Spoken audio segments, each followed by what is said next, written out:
अस्सलाम वालेकुम मोहतरम नाजरीन, आज की इस वीडियो में हम बात करने वाले हैं एक ऐसे जानवर के बारे में जिसके बारे में हमें तरह तरह की बातें सुनने को मिलती हैं। कोई उसे मनहूस कहता है तो कोई उसे घर में परेशानी लाने वाला जानवर कहता है।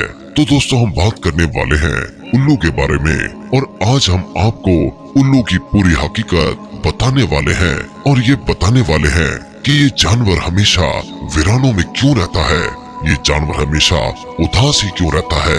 जब आप उसकी हकीकत सुनेंगे तो आपके होश उड़ जाएंगे। तो इसलिए दोस्तों, मेरी आपसे मोहब्बाना गुजारिश है कि इस वीडियो को आखिर तक जरूर देखें। मोहतरम नाजरीन, उल्लू को आपने अपनी जिंदगी में कभी न कभी जरूर देखा होगा और आपने ये भी महसूस किया होगा कि ये जानवर हमेशा उदास उदास सा रहता है और ये वीरान जगहों पर ही रहना क्यों पसंद करता है। एक मर्तबा एक शख्स हजरत इमाम जाफर सादिक की खिदमत पे हाजिर हुआ और अर्ज करने लगा, ऐ इमाम जाफर सादिक, आप मुझे बताइए कि ये जो उल्लू परिंदा है वो हमेशा वीरान जगहों पर ही क्यों रहता है। हजरत इमाम जाफर सादिक फरमाने लगे कि ऐ शख्स, उस परिंदे को जैसा तुम आज देख रहे हो, ये परिंदा हमेशा ऐसा नहीं था। ये उल्लू पहले वीरान जगहों पर नहीं रहता था और ना ही ये उदास रहता था। उसके साथ एक वाकया पेश आया था जिसके बाद ये परिंदा ऐसा हो गया। ये सुनकर वो शख्स अर्ज करने लगा, या हजरत, कैसा वाकया, क्या हुआ था इस परिंदे के साथ। तो हजरत इमाम जाफर सादिक फरमाने लगे, ऐ शख्स, ये परिंदा हजरत मोहम्मद सल्लल्लाहु अलैहि वसल्लम के अहल से मोहब्बत करने वाला है, मगर जब से करबला का वाकया हुआ है उसके बाद से ये परिंदा वीरान जगहों पर रहने लगा है।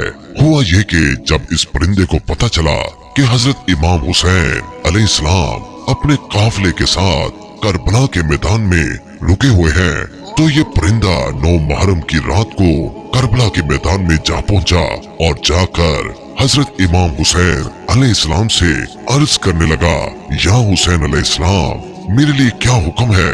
तो उस पर हजरत इमाम हुसैन अलैहिस्सलाम ने फरमाया, ऐ परिंदे, तुम यहाँ से चले जाओ, क्योंकि यहाँ पर कल हजरत मोहम्मद सल्लल्लाहु अलैहि वसल्लम के अहल के साथ जुल्म होने वाला है। वो तुमसे देखा नहीं जाएगा, तुम उसको बर्दाश्त नहीं कर पाओगे।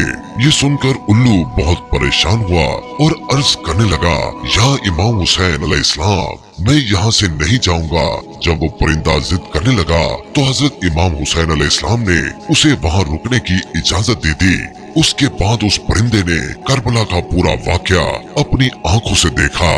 यजीद ने किस तरह इमाम हुसैन अलैहिस्सलाम और उनके साथियों पर जुल्म किया, उसने अपनी आंखों से देखा।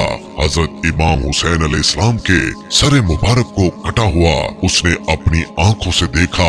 हजरत इमाम हुसैन अलैहिस्सलाम की लाश को पमाल होते हुए उसने अपनी आंखों से देखा। ये जुल्म देखने के बाद उस परिंदे के दिल में इंसानों के लिए नफरत बैठ गई और इंसानों पर से उसका भरोसा उठ गया। तभी से ये परिंदा इंसानों से दूर ऐसी जगहों पर रहने लगा जहाँ इंसानों की परछाई भी उस पर ना पड़ सके। दोस्तों, ये उल्लू हजूर अकरम सल्लल्लाहु अलैहि वसल्लम की अहल से मोहब्बत करने वाला परिंदा है, मगर आज भी बहुत से लोग उल्लू को मनहूस समझते हैं। अगर ये घर के आस पास आकर बोल देता है तो कोई ये सोचता है कि हमारे ऊपर कोई आफत या मुसीबत आने वाली है। कई बार तो लोग उसके बोलने की वजह से अपने घर बार तक छोड़ देते हैं। तो दोस्तों, याद रखें कि उल्लू को मनहूस कहना जाहिलाना सोच है। ये बज़ाहिर तो एक जानवर है, एक परिंदा है जो कभी कभार ही बोलता है, और याद रखें उसके बोलने से आपके घर में ना तो कोई परेशानी आने वाली है और ना ही कोई मुसीबत आने वाली है, चाहे ये रात में बोले या दिन में। तो दोस्तों, मेरी आपसे मोहब्बाना गुजारिश है, आप इन बातों से हमेशा दूर रहें। आइए आपको उल्लू के बारे में दिलचस्प मालूमात बताते हैं जिनको जानकर आप हैरत में डूब जाएंगे। आपको ये जानकर हैरानी होगी कि दुनिया में कुल 205 इकसाम के उल्लू पाए जाते हैं, लेकिन इनकी पूरी कौम को 2 खास कबीलों में ही बांटा गया है। याद रहे कि चूहे, गुलहरियां, खरगोश, चिड़िया, कीड़े मकोड़े वगैरह किसानों के दुश्मन होते हैं लेकिन उल्लू उनको अपनी खुराक बनाकर करोड़ों का अनाज बचाता है और लोगों की माली मदद करता है, इसलिए उल्लू किसानों का दोस्त कहलाता है। आमतौर से उनकी उम्र 1-2 साल ही होती है। आमतौर से उल्लू अपना घोंसला पेड़ों की खोह में बनाते हैं जो जमीन से तकरीबन 20 मीटर की ऊंचाई पर होते हैं। इसके अलावा वीरान इमारतों में भी घोंसला बनाते हैं। प्यारे दोस्तों, उल्लू से मुतालिक दीगर बातों के अलावा इंसान को मुखातिब करते हुए एक गलत बात ये भी बोली जाती है कि तुम उल्लू की तरह दीदे नचा रहे हो। हालांकि उल्लू बेचारा अपनी आंखों को घुमाने में माजूर होता है। वो सिर्फ सामने देख सकता है, लेकिन 270 डिग्री तक अपनी गर्दन घुमा के एक ही जगह पर बैठकर चारों तरफ देख सकता है। इसके जिस्म के पर दीगर परिंदों की निस्बत बहुत हल्के होते हैं, इसलिए जब ये उड़ता है तो उसके उड़ने से बिल्कुल आवाज नहीं आती और ये बहुत आसानी से अपने शिकार पर झपट सकता है। मुख्तलिफ ममालिक में उल्लू से मुताल्लिक मुख्तलिफ अकीदे पाए जाते हैं। जैसे बरतानिया में उल्लू के बोलने पर या उसके रोने की आवाज को मनहूस समझा जाता है। जनूबी अफ्रीका में उल्लू की आवाज मौत की अलामत समझी जाती है। कनाडा में 3 रात लगातार उल्लू के बोलने पर खानदान में किसी की मौत यकीनी समझी जाती है।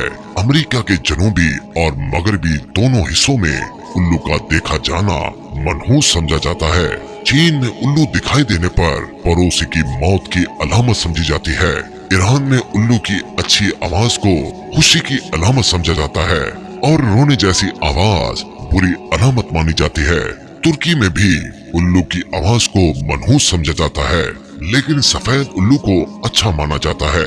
हिंदुस्तान में उल्लू का घर में बैठकर बोलना अच्छा शुगन नहीं माना जाता, लेकिन दिवाली में घरों में खुशहाली लाने के लिए, जादू करने, सेहत याबी के लिए उल्लू की बलि यानी कुर्बानी चढ़ाई जाती है। तो मेरे प्यारे दोस्तों, ये थी हमारी आज की वीडियो। इसे अपने दोस्तों के साथ भी शेयर कीजिएगा। हम ये उम्मीद करते हैं कि आपको हमारी आज की ये वीडियो जरूर पसंद आई होगी। अगर आपको हमारी आज की वीडियो पसंद आई है तो सबसे पहले इस वीडियो को लाइक करें और अपनी कीमती राय का इजहार कमेंट सेक्शन में कीजिए।